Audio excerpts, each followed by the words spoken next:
All right, if I could have your attention just for a moment, please. We're going to go ahead and get started with our lunch and keynote presentation. Please continue to enjoy your lunch and dessert and coffee as it comes out. We have about an hour for this talk, plus Q&A, which there will be questions and answers at the end. I will stand up and sort of help moderate that. Hopefully, I think what we're going to get out of the lunch and keynote is a good sort of finishing talk to everything that we've heard today. There's been a lot of information thrown at us.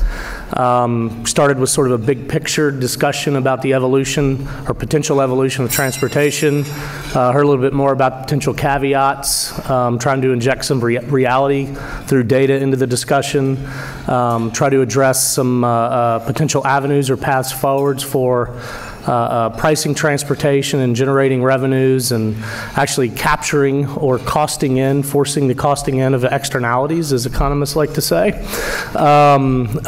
And now it really comes down to how does policy fit into all of this. And what we actually have today is, I think, a great opportunity to hear from a local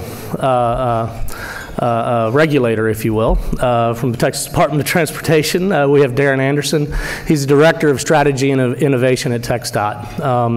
And I'm going to invite him up to the podium to begin to bring some of those elements into the conversation and continue, I think, to move forward with a forward-looking perspective. So, Darren?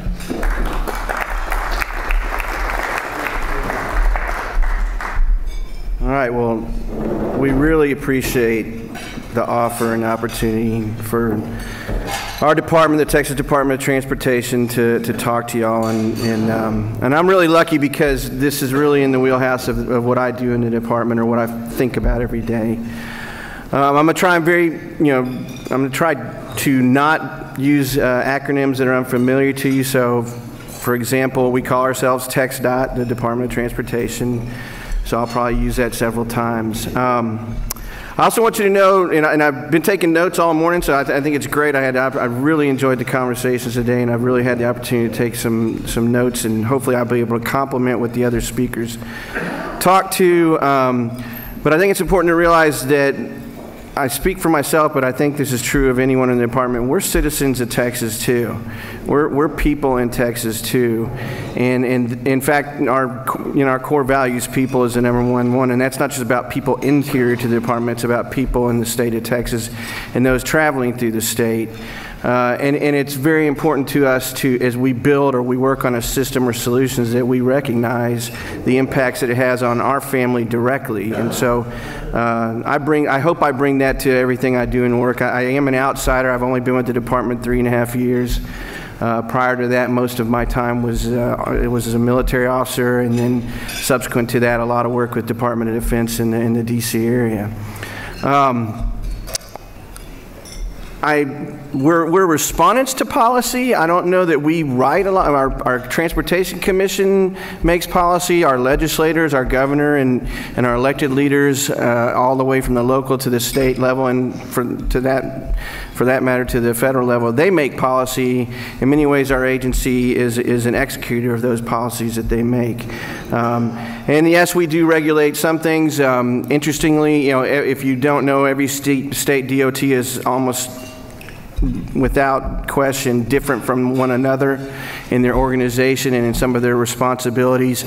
And in the state of Texas, for those that are not familiar, our Department of Motor Vehicles and our Department of Public Safety are separate agencies. And in both cases, they used to be a part of the Highway Department at some point in time, but they are separate in the state now. So they have, in many ways, much of the regulatory authority that you might think is a part of the Department of Transportation, but it's not.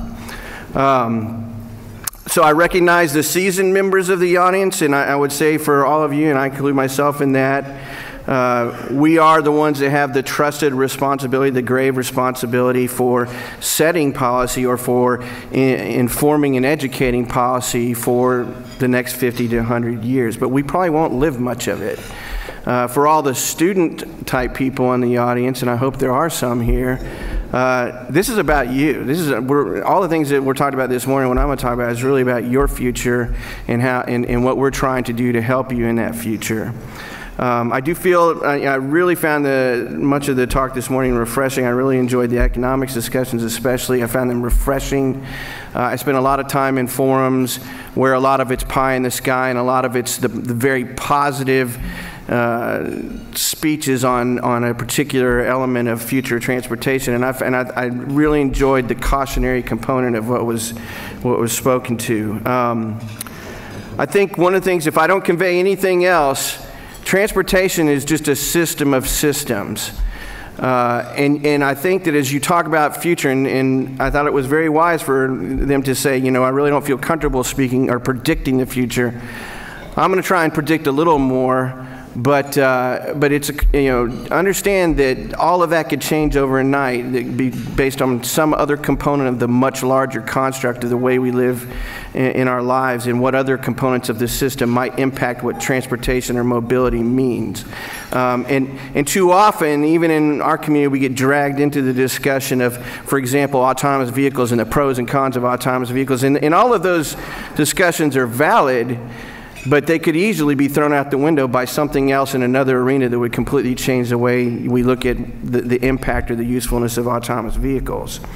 So I stress systems as systems. I stress don't think of 20th century solutions anymore. We're 2 decades into the 21st century, and I think you know, I try to charge my peers as the outsider that looks in on their daily, you know, in their daily lives and their daily execution of the transportation solution at the state level, to start thinking about the 21st century and what are we trying to do for the next 80 years.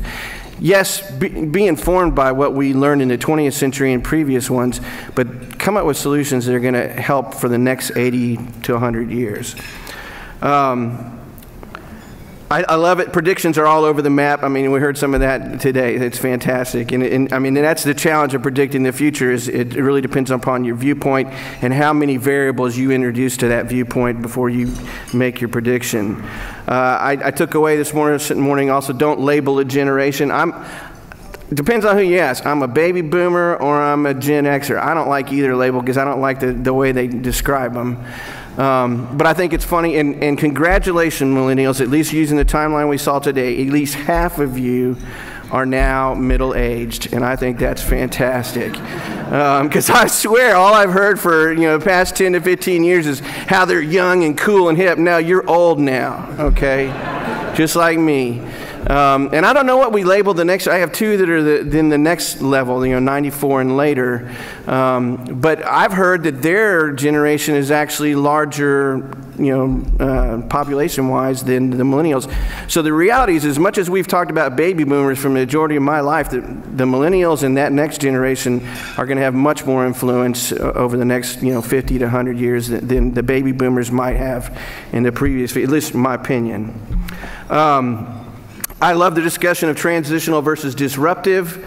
I actually think that it is much, the future and the way transportation will evolve will be much more transitional over time. I think there will be disruptive events, but I think a lot of people that are in the disruptive industry of choice of that day like to promote the idea that they're going to revolutionize everything, but the reality is it typically falls somewhere short of that, although there are exceptions to that. What else? And I think I fall somewhere between utopian and dystopian future. I think, if anything, as a public servant, it is my job to prevent the Terminator from happening as it relates to transportation. I am a science fiction fan. I grew up reading sci-fi, and I think one of the greatest things about science fiction is not only its ability to predict what the future might look like in rosy terms, but also to serve as a warning about what we need to do to prevent the abuse of those technologies or the abuse of that future. And I bring that again to the role I play in a department, to try and make sure that we're not doing something stupid or that has third order effects that we didn't predict, to try and think through those challenges as we go through technology and innovation in the department. I learned also, the one economics lesson I learned in college is follow the money. And I think that's valid as you look at the studies, as you look at the discussions. Always ask yourself, what money is behind this viewpoint and what's it driving in terms of what it's telling you, because oftentimes there is money to be made in a given approach to the future of transportation and the future of the system of systems. To answer the question this morning, I own a hybrid Honda Civic, but it's not because I wanted to be green or innovative. It's because I'm cheap. And when I was an Army officer, I really didn't have a lot of money, free spending money, and much more so for an enlisted soldier, much more difficult for them. But I lived in D.C. at the time, and gas had reached $4 a gallon, and it was on the used car lot, and I needed a car, and that was it. And I still have that car, and it does save me money, although my wife thinks that there was an upfront cost that I've never recovered, and even though I've saved money on gas, presumably, and she also points to a lot of vehicles get about the same gas mileage now as my 10-year-old plus car. I think the battery discussion is phenomenal. I think there's a lot of points to be made in that. I think it's really fun. I got a study forwarded to me yesterday from the University of Michigan that claimed essentially they did a study across all the states, and I guess they averaged the cost of gasoline by state, and then they looked at what would be the break point between owning an electric vehicle versus a fully gasoline vehicle, and they said essentially on average you'd need to make 57.6 miles per gallon on your gasoline vehicle for it to be more economical and efficient for you. And so there's an exact opposite discussion study. So I go back to the follow the money.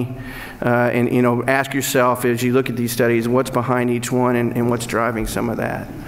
I'm not questioning our economics professors this morning. In fact, I'm refreshed by what they said. Big data, I'll touch on that. Hopefully, as I talk through some of these things, you'll see that we're involved in that. We're involved in vehicle miles traveled and in discussions and analysis of these. And finally, I'm not a historian, I'm not an economics professor. I can use Google, so you're going to see a lot of things here where I'm not going to try and claim that it's factual to the nth degree. It's just some easy analyses that I did myself. Okay, with that lead in. Again, thank you for allowing us to come talk, and just to give you an idea of where I'm one of the chiefs of the department, so I work directly for our executive director, and he works directly for the Texas Transportation Commission. So again, some other state DOTs, the head of the executive of that agency reports directly to the governor and has no intermediary. In our case, we have a 5-member commission that sets policy and directs our executive director and the rest of the department in what we do. So I have oversight or responsibility for the divisions that touch on these areas, and I think it's fantastic. I think it's a nice merger of a number of innovative efforts, business process improvement efforts, and as well as technology efforts in the department.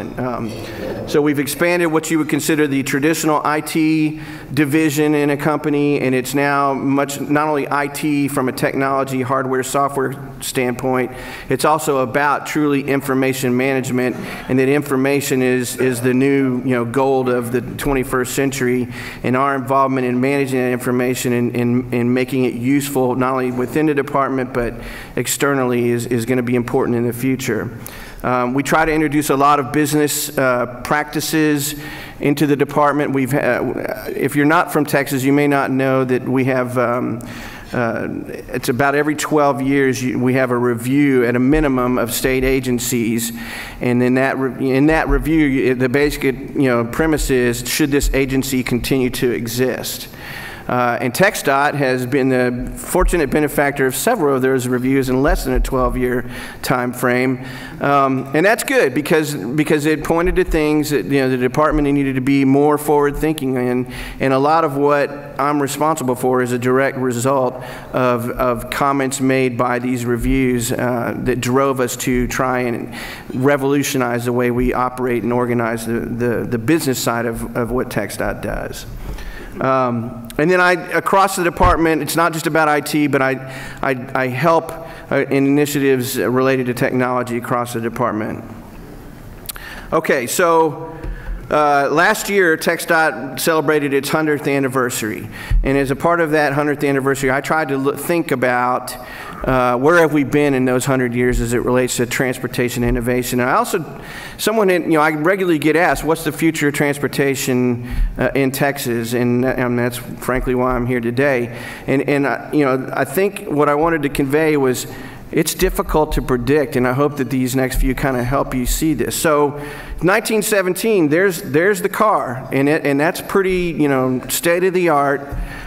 We had trolleys drawn by horses, trolleys that were electric. We had locomotives of the same type, and that in the upper right-hand side is the New York subway in 1917. Now again, don't hold me to the exact date of these pictures. I pulled them from Google, right? But pretty close. That's what it looks like. That's a state of the art in aviation, and I think you have to, it's not just, yeah, we all seen these pictures, right? We've seen the biplanes, and but you have to remember the way the world was then, and you think, if you were to ask the average person in Texas about commercial aviation in 1917, would they have any idea that there was one commercial airline or biplane effort in 1917 somewhere in Europe? They may have read it in a news article. They certainly probably didn't see newsreel footage of it, and they probably had very little understanding of what an airplane might have been, the average person. And I think you have to, as you talk about the future, you can't just talk about it as a subject matter expert. You have to relate it to the common person, in society, and what it means to them, and their ability to project forward into the future. There's the Hindenburg didn't exist yet. That was the state of the art in balloon technology as well, in aviation apart from biplanes. Okay, jump forward to 1967. Could they have predicted at the time in 1917 that we would have the beginnings of highways in the 1950s in America? We had them earlier in Europe, but could they have predicted? If you asked the average person in 1917, will we have highways, they'd have said, what's a highway, right? What do you mean? We had boulevards. The left is city of Austin. On the right, I believe that's San Antonio. Those are pictures from '67. By the same token, could they have imagined air-conditioned subway cars in New York? So we've graduated from the open-air cars in the subway. Now we have air-conditioned subway cars in New York. We also have diesel locomotives, much more powerful than what we had at the time. We had jet aircraft. We not only had jet aircraft, fighter aircraft that came out of the 1940s and into the 50s. Now we had actual jet aircraft, passenger aircraft types. And I really think it would have been difficult for people to imagine an aircraft of this size hauling that many people, at the speeds that they were. And we certainly, although Jules Verne wrote about it, the rocket, had not, the technology really hadn't been realized. Okay, so 2017 was last year. Same question you ask yourself about 1967 people or 1917 people. Could they have predicted some of these? Maybe some of them not. Supersonic jets, possibly. The space shuttle is just a leap forward from the rocket ship. Light rail is another type of rail. High-speed rail, as we heard today, is just a faster train, so they might have been able to imagine that. They may have been able to understand the idea of alternate fuels. I mean, there were some electric engines, that were built, and the idea of adapting those to locomotion or to automobiles might be there, as well as EVs. Now, robot vehicles, that might have been a stretch. Autonomous vehicles driving without human operation of the system might have been a bit of a stretch. I really think they would have been challenged on the internet, even if you had related it to the telephone system and said, in the future we'll have these things called computers and we'll send digits around. And you can go on through, global positioning, the idea that I can be anywhere in the world and know exactly where I am on the earth is pretty phenomenal. And I think we really can't, as we've grown up in it since the 1990s, it's really hard to imagine what it was like pre-1990s and using maps. My kids have no understanding of using paper maps. Now, and it's funny, I was in Desert Storm. They showed up before the beginning of the ground war, and they handed us a GPS system, and they said, this thing tells you where you are on the ground. And that's the first time we'd ever touched one. We had no training. It was phenomenal. The whole reason we were able to do what we do at the speed and pace that we did had a lot to do with having global positioning, because if you looked at the maps, they were blank sheets. It was just a grid line. There were no terrain references to work from because it was that flat. And certainly things like smartphones would have been, you know, I think, really an escape from reality for many people. So you know, cautionary.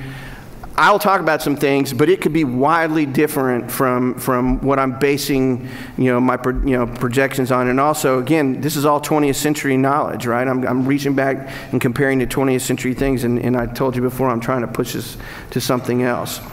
So what are we doing now in TxDOT? We have several efforts in TxDOT, and I'm trying to coalesce them into a cohesive, continuous effort.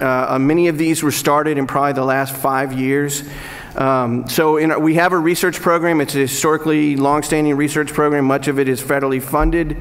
But we introduced the idea of, you know, in addition to your traditional research on materials and infrastructure and things like that, we said, you know, those things that don't neatly fit into the bins of construction or concrete or asphalt or whatever it may be, you know, let's have some innovative research project topic areas and then try to conduct research in those as well. And that was in alignment with what other states were doing and what the federal government was doing. So we have an effort in that area now that's focused on traffic management, as it says, connected and autonomous vehicles and resilience type analyses. And currently we have about 11 active projects in that one bin. I put the link down at the bottom, and I'm sure, you know, you'll be able to share some of it. The Center for Transportation Research, which is at the University of Texas, provides a library service to us. So every research project that TxDOT has done and completed is at that library and can be researched and used for other purposes. And we share that openly to other states as well, and to the federal research agencies, so that we're not duplicating effort as much as possible. There's some examples of connected and autonomous related innovative research that's going on. The Texas Transportation Institute at A&M is doing a lot of truck platooning research right now, and they're working with industry as well as the federal government and ourselves to understand how truck platooning works and what its impacts may or may not be on the system. And then there's a number of other ones, you know, you can read there. You know, wrong way detection. I think that's a fantastic news story. It started in San Antonio. They put some devices on the system to identify vehicles entering the highway system, you know, from an exit ramp. And they've stopped over 50 wrong-way drivers using this solution in the last couple of years. Now, a lot of this is not just tech. It's about processes. It's about getting the right elements together in the room, the right police forces and the right emergency forces, and the ability to put out notice to the drivers that are heading the correct way and giving them forewarning that someone's coming the wrong way down the freeway. But I think it's a fantastic news story, and we're continuing that effort as we look in connected technologies to enhance what that may mean. And that is now being spread slowly to other elements of the state. In fact, Houston is starting to put some of this technology onto its system, the Houston District.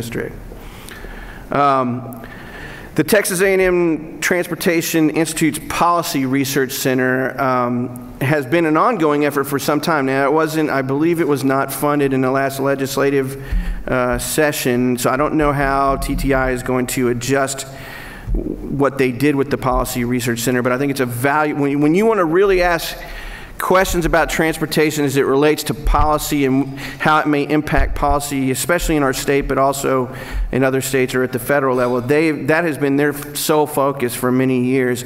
And you can still go to their webpage and find all of the documents and, you know, the thought pieces that they've written about policy, and I find them, you know, extremely valuable.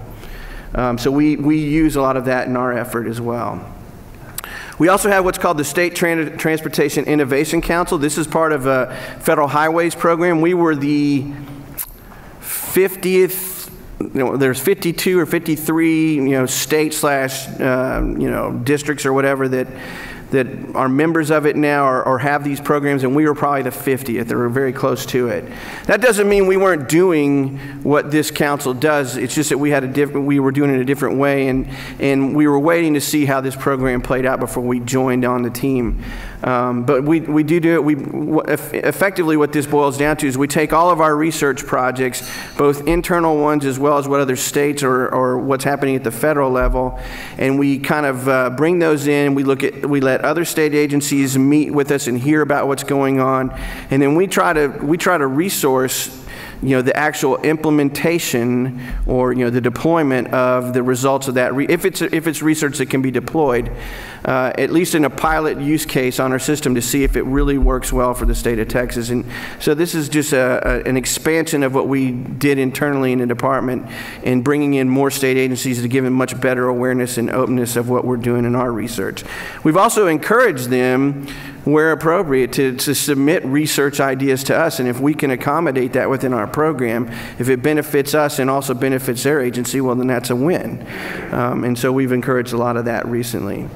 We've had 3 meetings. We have a lot of attendance. We have attendance both from the other agencies as well as the department. And so I think it's been a very positive startup, and it's only been going on since, as you see, March of 2016.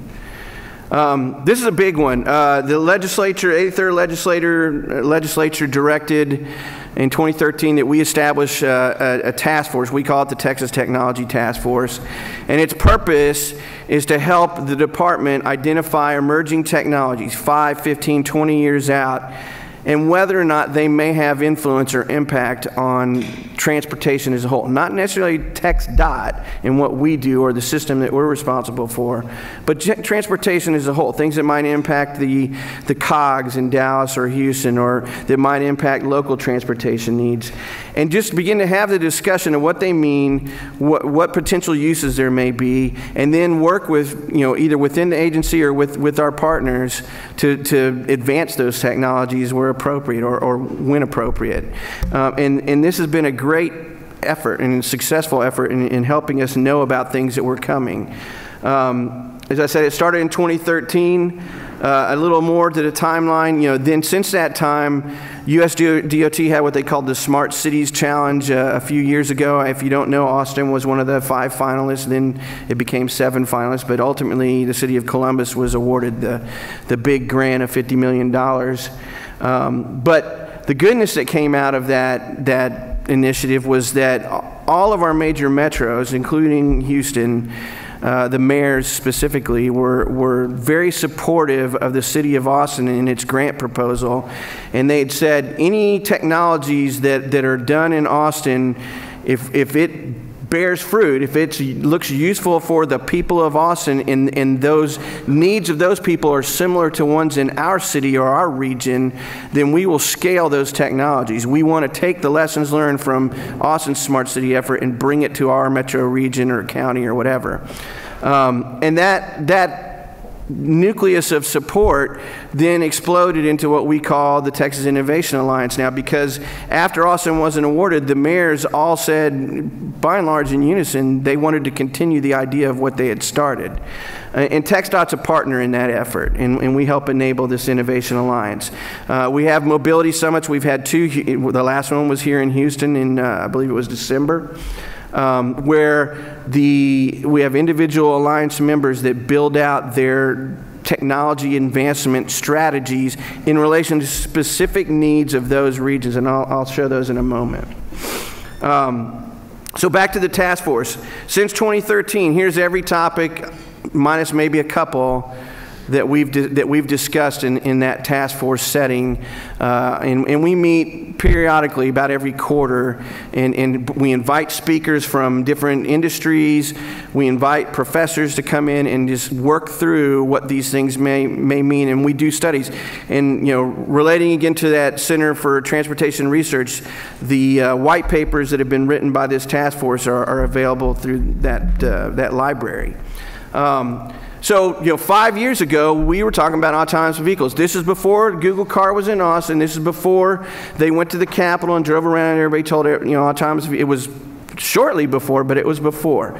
And the point is, they told us this is coming faster than you think. You need to start thinking in terms of, you know, the transportation system and what it may mean. And it's things like that. So it's open data, big data, and what does that mean, and how do we address that in the department? You know, most recently we talked about blockchain and what might be some applications. So we're going to do some studies on actual uses for blockchain solutions and how it might relate to operations within the department or related to the department. We talked about transportation network services and the advent of the Lyft and the Uber society and what all that may mean and how that might change the way we operate. And these go on and on. In many cases, these then are somewhere in the development pipeline as it relates to our strategic efforts in the department. And a lot of these, I'm pushing that noodle. I'm going back and reminding people, what have you done today on this? And do we need to put it into a strategic document? Do we need to incorporate some component of it in our budget for next session? What is it we're doing? And again, though, it's only if it's beneficial, right? And, you know, going back to being a citizen, I try to stress, you know, don't chase technology for technology's sake. What is it going to do for the state or for our people?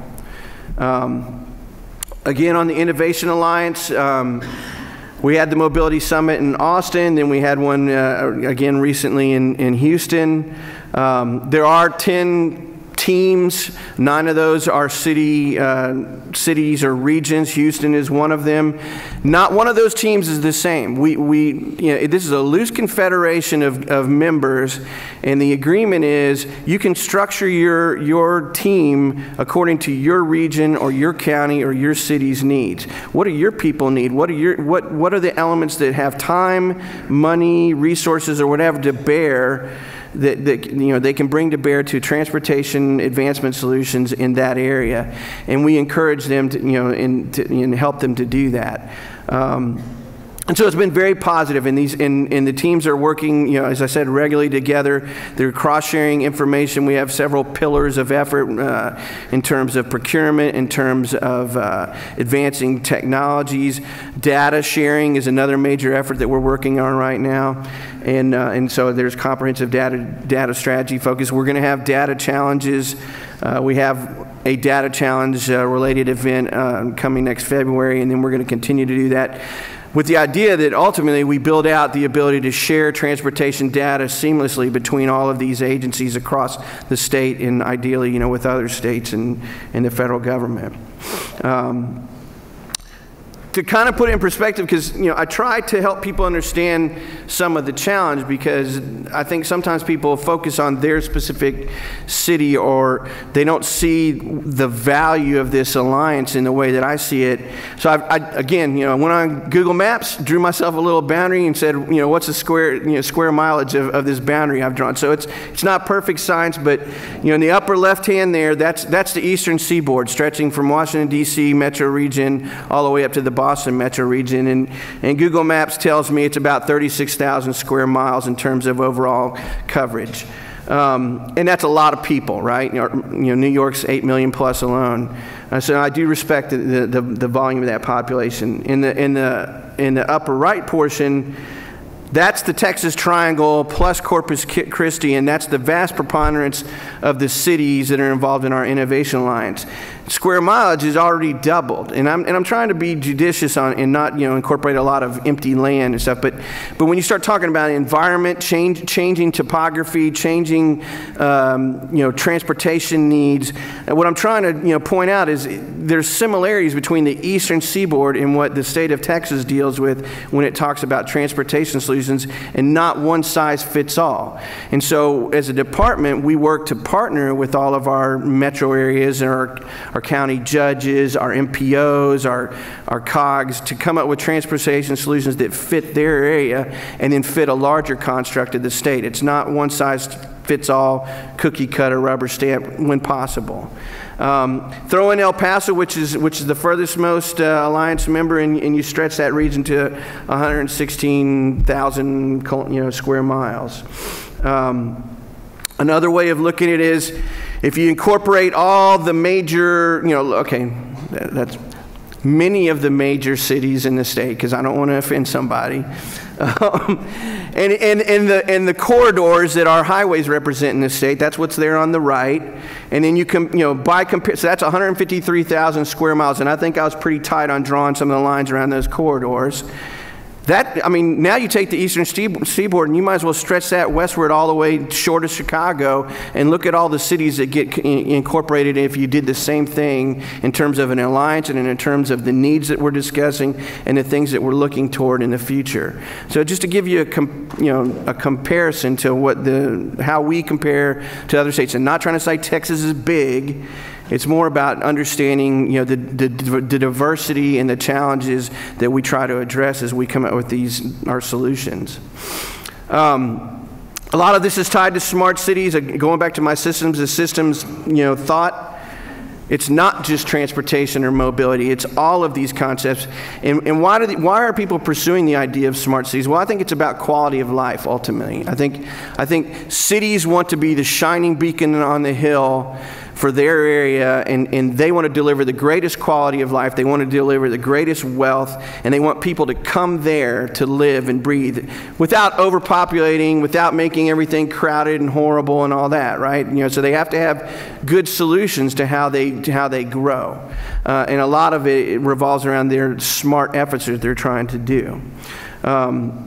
We touched on the Internet of Things. I think that's a key enabler to what that may mean. And I think the idea of smart cities may start in the cities, just like much of the advancement of the humankind in history has started in cities, but it's going to extend throughout the state to our rural regions and our lesser urban regions as well.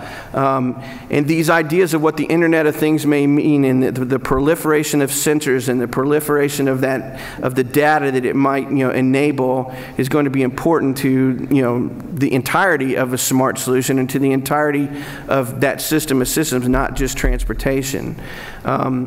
Cautionary tale, with all good data, there's dangerous data too. And one of the prerogatives that I constantly beat in the department is safety and security and privacy. Those three things are paramount to everything we do in terms of information and in terms of the technologies we implement. If it's not secure, no one's going to trust it. If it's not private, no one's going to want to use it.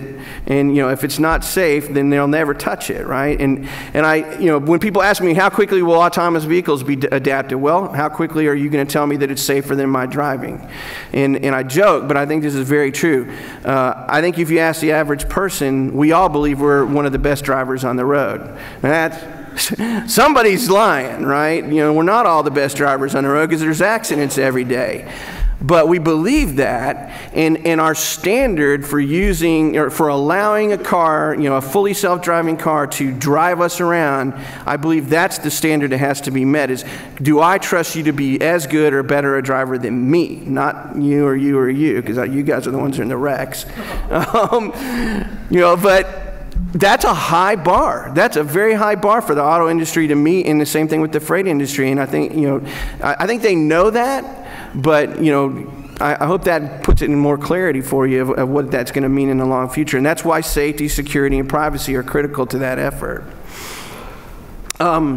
So one of the major programs in our department that I'm responsible for is Enterprise Information Management. It has a lot of benefits internally to the department, but I'll tell you, it's just as important to me in relation to external to the department. This is all about governing our information, cleaning it up, establishing one single source of truth for a piece of information, like this road intersection is located at this grid coordinate, and no other grid coordinate is anywhere in our department's records that would say something different.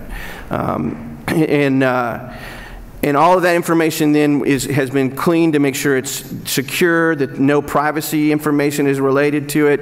And once all these gates have been met, then if it's valuable for public use, then we open that data up. And that's my end goal, is making that data as useful as possible and as broadly as possible external to the department, not just internally to the department.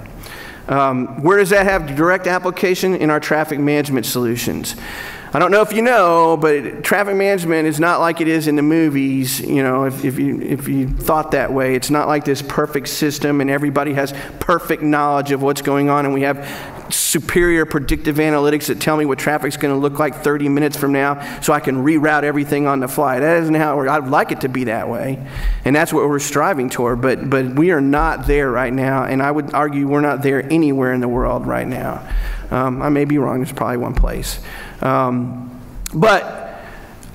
City of Houston, one of the shining examples not only in this state, certainly in this state, but I think nationwide and worldwide in terms of its TranStar capabilities and how they've brought together not only our agency, but multiple agencies, representative of Houston, are synchronizing not only traffic efforts, but things like emergency efforts, citywide, region-wide. The point being is the more I'm able to clean up that data that I talked about, the more I'm able to share that with the traffic management system, and we want to share this statewide. We're not going to get in the business of telling Houston how to manage its traffic, but ultimately we're going to be aware of traffic across the state, aware of congestion, aware of challenges, and being able to share that not only internal to the department, but with other local agencies and also with industry. And so back to the freight question earlier, if I can tell the freight logistics group that there's a major problem that's happening in San Antonio, and you may not want to route your traffic coming out of the ports of Houston or south through San Antonio, you may want to find an alternate route and save yourself so much time and also relieve the congestion problem. I'd like to do that. Right now, that's a lot of anecdotal information, and a lot of it's handled on the industry side alone as they look at other mapping solutions. So the more that our department can contribute to that, I think the benefit as a whole is greater. An example, we have drivetexas.org. If you weren't here during the flooding from Hurricane Harvey, that was a significant emotional event, and I'm not underscoring that. That was probably one of the worst things I've ever seen happen to this state, in my lifetime. The scope, for those that don't live in Texas, the scope is about 350 to 400 miles across and about 150 miles deep. Again, the eastern seaboard. So you have to understand, how many people were affected, how simultaneously were affected, and how, this is just an example. I'm sorry, it's a poor rendering, but the blue dots are where there was water on a state highway or a interstate in the state, completely across the road, blocking the road at a given time during the post-hurricane days.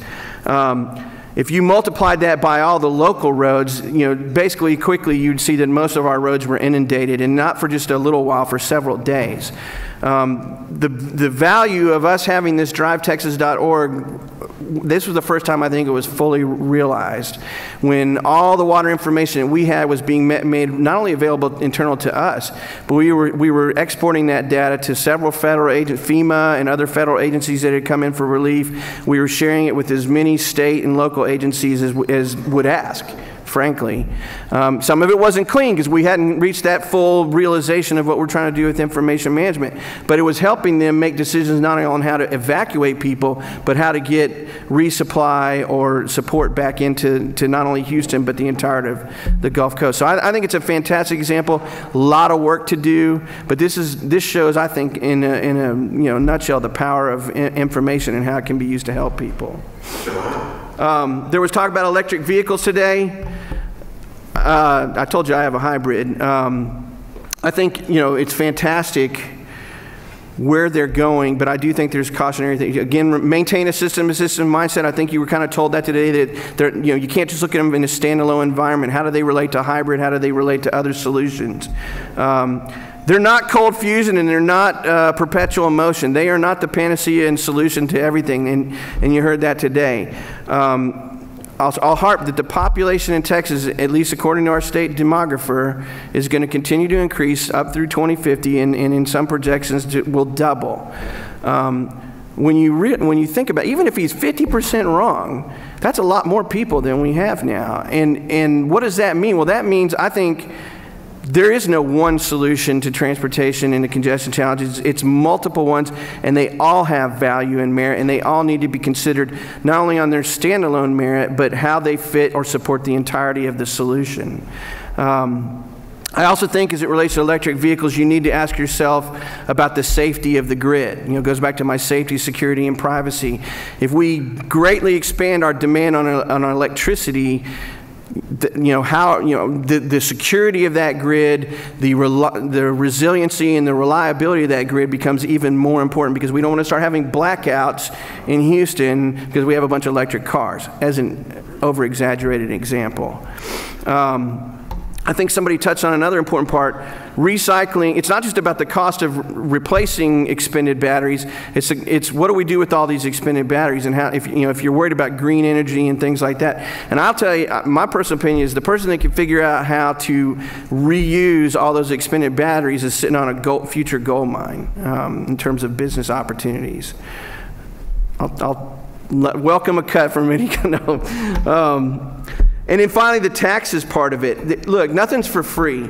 And, I think part of the equation has to be, what are we going to charge for the electricity if the demand continues to increase? And it's not just about electric vehicles. It's about the fact that now, many households have 5 TVs in them when they used to only have 1. Now, maybe the current ones have much lower energy use than the old black and whites. I don't know. But if you compound that with mobiles and cells and all the other electric devices we continue to introduce in our household, the demand for electricity continues to increase. And I think all of those have to be considered when you're talking about the cost comparisons between the two. There's a cost of the challenge of continued electricity. A couple other things the department's doing. We are doing unmanned aerial vehicles. We've done a year of research is completing in April. We have about 15 identified potential use cases for for drones or UAVs or unmanned aerial systems as well in the department. And you have to find a use that is equal to or better than using a human to do it. And then there's things like safety. So bridge inspection is one of the popular ones that people bring up, because if I don't have to put a guy up on a lift and put him in precarious situations to inspect the underside of a bridge, if the drone can do it as well or better, then that's probably a great opportunity there. We'll complete that study in April, and we'll share that openly with other states as well as other local agencies that work in transportation. A part of that is a flight operations manual that's according to federal aviation guidelines. It meets all the aviator flight ops requirements. We led it with our aviation division. In fact, our flight services director is former Blue Angel, very serious person about flight safety, and he's been the head of that flight operations manual. So we're pretty excited about that document alone and sharing that with other agencies. We are looking heavily at light detection and ranging in all of its applications across the state. For example, we could use LiDAR across the Houston or the coastal region system, measure the roadways, current time, post Hurricane Harvey, and then come back a couple years from now, do the same thing and see if we have any unexpected deformation in the road system, maybe early wear and tear that was due to the flooding that's unseen at current time. And so that's just one kind of practical application that this kind of technology is bringing. Okay, a couple more. We did talk about connected vehicles. For those who don't know, connected vehicle to me is nothing more than a vehicle that can send and receive data of some type. I would argue many cars are connected right now. If you have OnStar, your car's connected. You're giving a lot of information to GM about what your car is doing, and windshield wipers on, quality of your tires, on and on it may go. You're connected in some cases to our traffic management system. Maybe indirectly, we may be counting your car as it goes by, things like that, so we can do traffic counts and rate of travel and some of the things that were discussed this morning. But ultimately, the idea of connected cars is much more focused on safety, and the community that's working on that is talking about the idea of cars telling each other in advance, here I am, here I am, here I am, this is how fast I'm going, and please don't run into me, ultimately. Let's not have an accident. And they extend that idea to what we call V2X, the community calls it V2X, vehicle to anything else. And so they envision a future where a car is communicating with some kind of device that either you wear or your bike has or whatever your conveyance has, and it lets you know, or it prevents collisions. It's all about, primarily about safety. We stay well abreast of this. We actually have a vision for connected vehicles, at least within TxDOT. We're focused on, the Texas Triangle first, because that's where the majority of our congestion is. It's also where the majority of our accidents are. And if we're talking about safety, then our focus is to try and reduce those accidents. We received a federal grant last month that it's focused on freight, but everything we're doing with freight, we can easily transition over to passenger vehicles in the future as those passenger vehicles come with the right equipment to receive and share data. So we're working with HEB's the flagship partner on this effort, but there's several other freight companies that have agreed to be a part of it, and we're going to put connected technologies into their vehicles and into our system to share certain types of information. And you can see some of the cities that are partnered in there towards the bottom. The estimated budget was $15.6 million. The feds gave us $6 million roughly. So we're going to work on what does that mean and how can we offset some of that with other solutions. These are the kind of things that we're looking at sharing with the trucks. Now I know some of you say, well, Waze or Google Maps already tells you that, and you're right. And our goal is to never dictate what the industry solution is going to be. It's going back to my enterprise information management. It's about enabling. It's about trying to find optional solutions, because I don't think we can tell any given citizen which app they're going to use, which car they're going to buy, what technology is going to be available to them. So we're trying to find solutions that will help in many cases. I'll tell you right now, if we had a low bridge height warning system that was actually put into the trucks and actually activated the brakes on freight vehicles, I can't tell you how many bridge strikes would be prevented. And I mean, you talk about costs in terms of congestion, costs in terms of damage to this infrastructure, costs in terms of lives in some cases. I don't know if you saw about the Salado bridge hit, about a year ago that killed people. The value is astronomical, but we will certainly do our return on investment analyses as good government people and make sure that any expenditures enable or justify the expense. I mentioned wrong way driving, a lot of weather hazard and other information that's valuable to the freight industry, but I think if you look at the list here, you can see where it could have applications to passengers.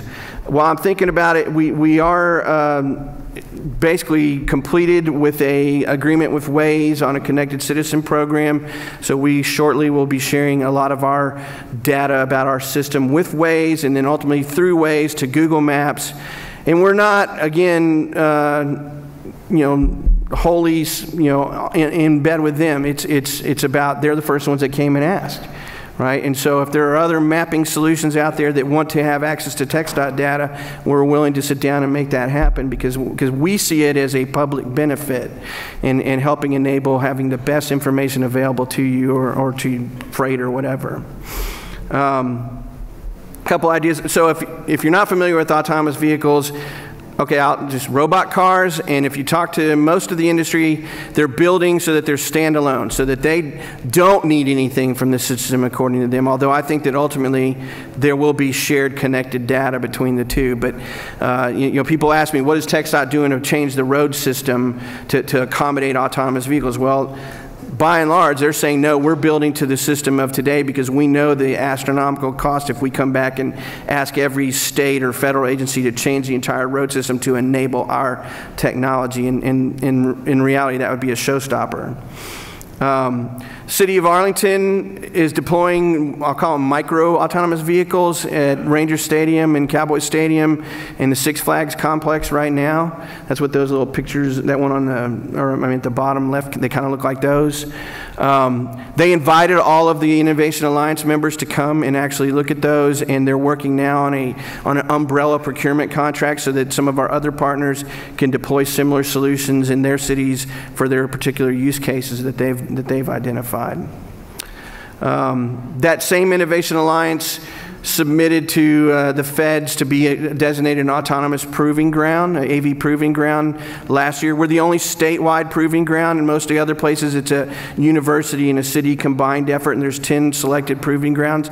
And so what this says is, you know, if you couple that with the recent legislation that was passed last summer, we're ready to do early deployments. We're ready to do testing, and we're ready to let our citizens see, touch, test, feel these technologies in safe environments and advance the solutions, and you know, in best case, deploy solutions that are ready now to enable some of their challenges or help with some of their challenges.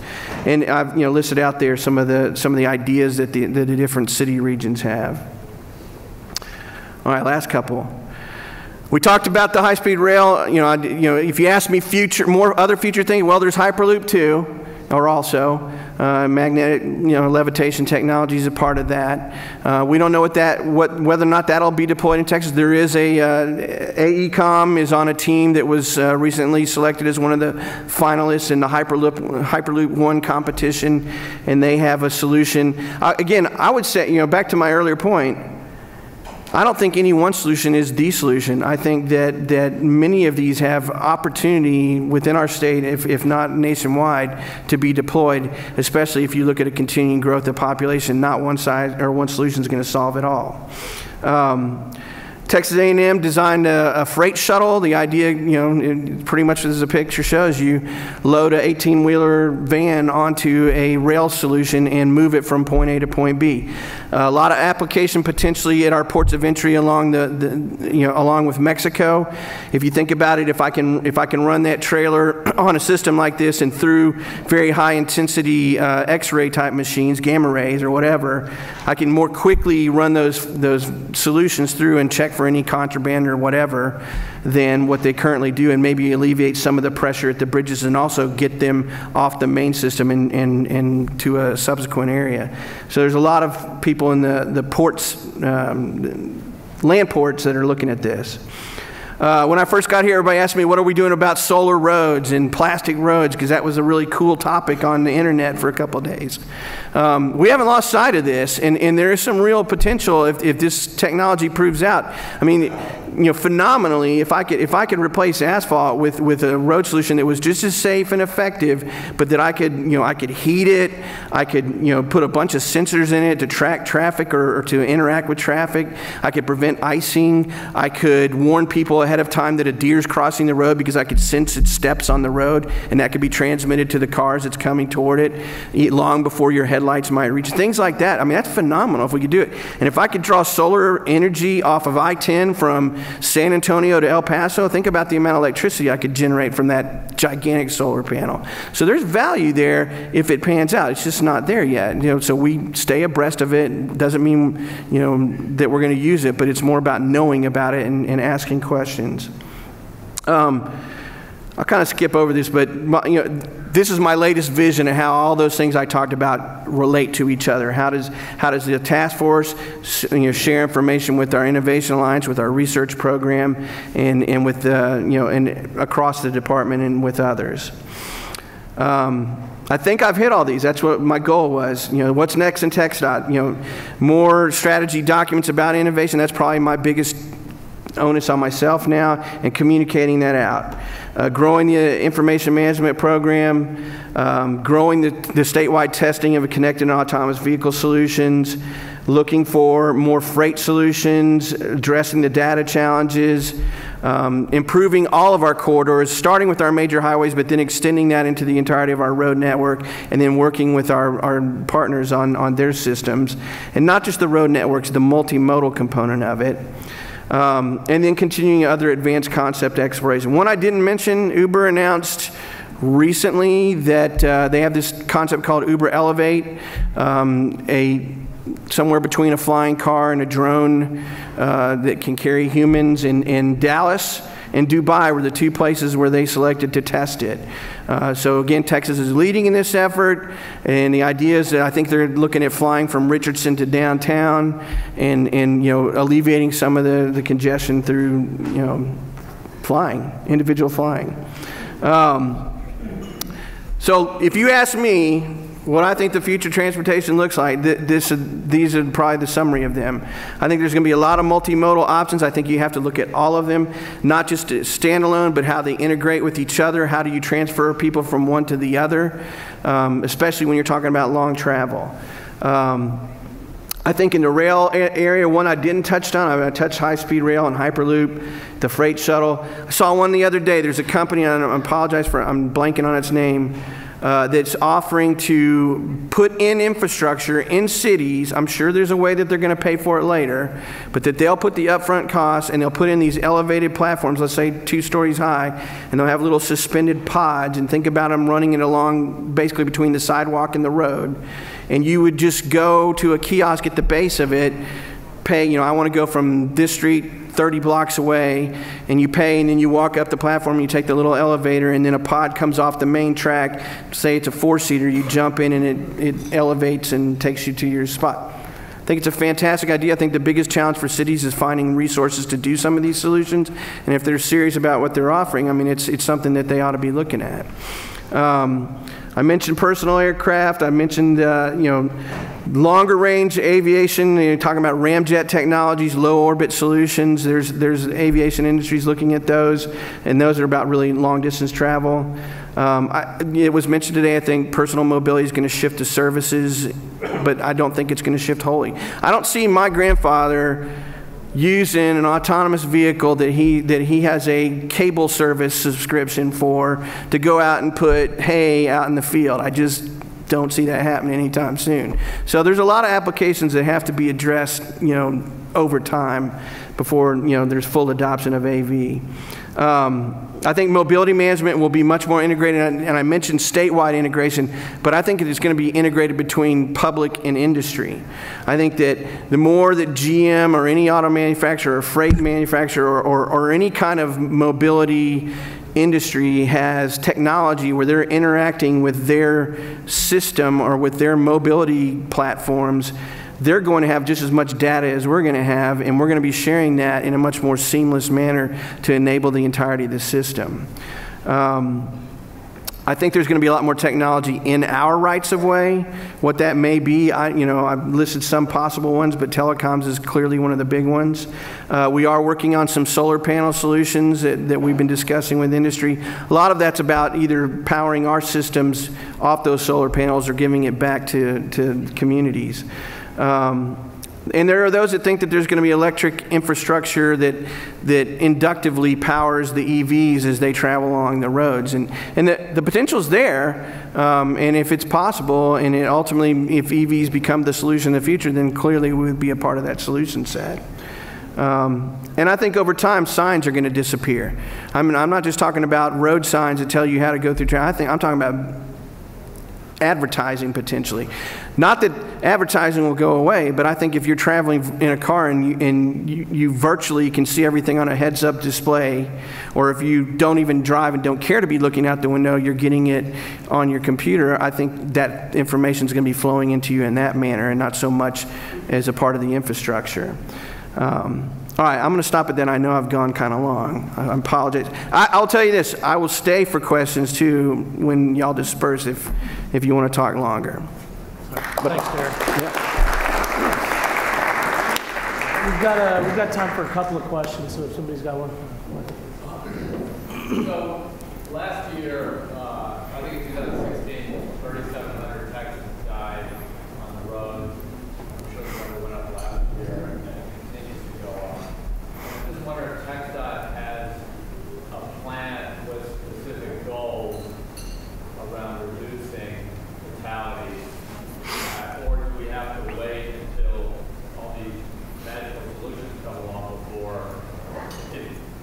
we start to put it down as part of the problem? So I would say we're part of the solution. We have a safety division that again is not only internally focused, and we have a heavy stress on safety within the department. but also externally in how we can be a contributor to that. And so things like advancements in guardrail solutions, or you may have noticed some of the wire dividers between two sides of the highway. The water barrels, that actually was a Texas invention long ago. A lot of that is done through the safety division or components of that, as well as other divisions. And Commissioner Mosley, who recently was the Houston representative on our commission, actually commissioned a study, I guess it was 2+ years ago, that addressed, that specific issue, and he looked not only within the department, but across the state on what are all the elements or things that could be combined to bring down that number. And he shared, before he left, that was part of one of the last things he wanted to do was not only share that with the department, but with other agencies and with our leadership to try and advance the problem, because it's a combined effort between us and DPS and education and several others. But it's certainly at the forefront. It's our #1 goal, and it is part of our plans. Are there numerical goals? I don't think that they've established it, because by and large, apart from some of the infrastructure changes we change, a lot of the things are external to the department's authority to influence. There's, like I said, we're not really nearly as strongly a regulatory agency as some of the others, so some of those things that would have the most impact would be done by other state agencies. Thank you for your excellent presentation. I would submit that we are witnessing possibly the greatest transportation experiment in the history of the world, and that is what we're seeing in the development of China. 8 or 9 years ago, China had no high-speed rail, and now I understand that they have more high-speed rail ways than all of the other countries combined. We have a very brave entrepreneur here that is finally putting in high-speed rail in Texas, and I wish them all success.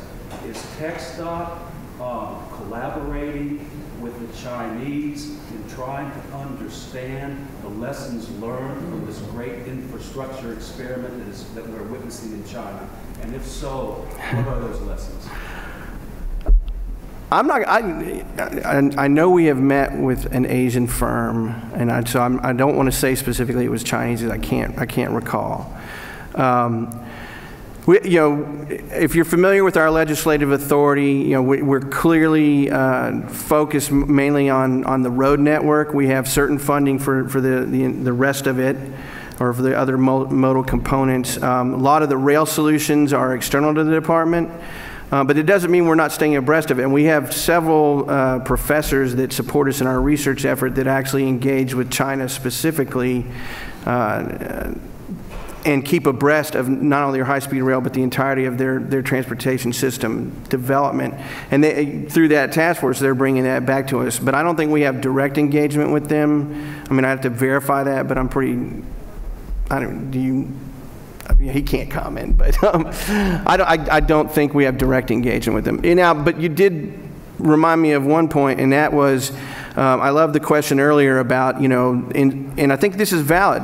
There are certain countries where their infrastructure has been non-existent or poor historically, and they are in many ways a blank slate for new development. And when you have that coupled with a lot of resources, you can see rapid advancements. And I think China is an example of that, although they have a lot of people and there's congestion, but it's not, I don't think, as urban, in that sense that they had to deal with. And another great example is Dubai, who basically is a flat desert. And if you look at it 20 years ago, there was nothing there. And now they've built not only this massive transportation solution, but an entire system of systems, out of that flat earth. We are much more challenged in the state, obviously, and not only in the state, but in the nation, because we have a much more, developed infrastructure, not like Europe necessarily, but much more developed. And so we're playing catch up in some ways on development and identifying how we can deliver a system without so much damage to the existing system, or how people live or where they live now. Yes, sir. Yes, I believe that TxDOT is actually paying half the funding of TCI. Why does TxDOT and TCI assume that the Texas public wants to see all of our roads electronically and connected to the Internet of Things? I personally have a lot of reservations about that. Why are you assuming we want the state to go in that direction? I don't think we're assuming that. I think that we're staying cognizant of where the industry is moving, and we think that, again, between connected technologies and the information that people are increasingly asking to have available within their vehicle environment, whatever that vehicle may be, is driving towards the ability to deliver that information to wherever they are. And that could, frankly, that could be Metro Rail. I mean, when I lived in the DC area, I predominantly rode Metro Rail. But I still was able to do work. I had my cell phone with me, and I was working on work while I was in there. So, and I couldn't have done that had there not been cell technology that supported that. So I think that we're staying abreast of it. We're not looking to spend state resources on that infrastructure if we don't need to. Again, there's no way we're, for example, going to compete with the telecommunications industry on delivering telecoms. I mean, why would we want to do that? But where it makes sense and is valuable to both us and as well as the public, we're going to look to team with them to to enable what they're trying to achieve by at the same time helping the public.